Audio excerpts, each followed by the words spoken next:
Jim and Julia Manley believe in a Flathead Lake creature. In fact, it was July 28th, 3 years ago, they had a mysterious encounter on the lake. The water was pretty calm. There was just a light breeze, and there were no boats in the bay. We heard this splashing, and it was really loud.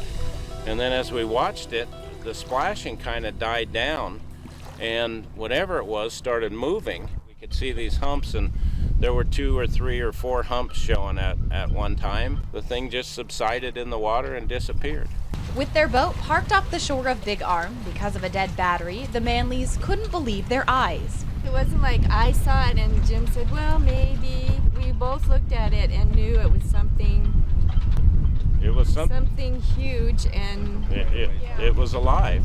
As they waited for friends to rescue them, they wondered if they could tell about what they'd witnessed and be believed. They didn't believe us. They laughed at us. We had to go over there and buy them dinner to try and get them to believe us. Sightings of a large water creature date as far back as 1889. Locals have come to know the stories well of a monster prowling the deep waters of Flathead Lake. So, I asked a biologist with over 30 years of experience researching the waters, could a monster really exist? There are many thoughts that maybe some folks who've seen a really big fish in the lake, perhaps it was a sturgeon that was introduced into the lake from somewhere else, and you know, he's still down there lurking, some big sturgeon monster. But maybe even science can't explain everything.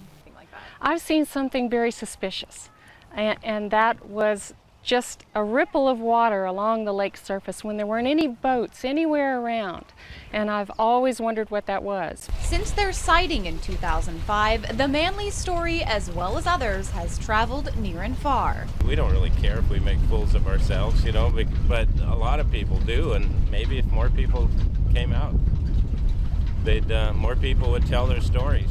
Nobody's been making fun of us or anything. To our face. Yeah, to our face. So with over 100 recorded sightings since 1889, we'll let you decide, is the Flathead Lake monster myth or marvel? Reporting from Flathead Lake, I'm Andrea Lutz for Montana's news station.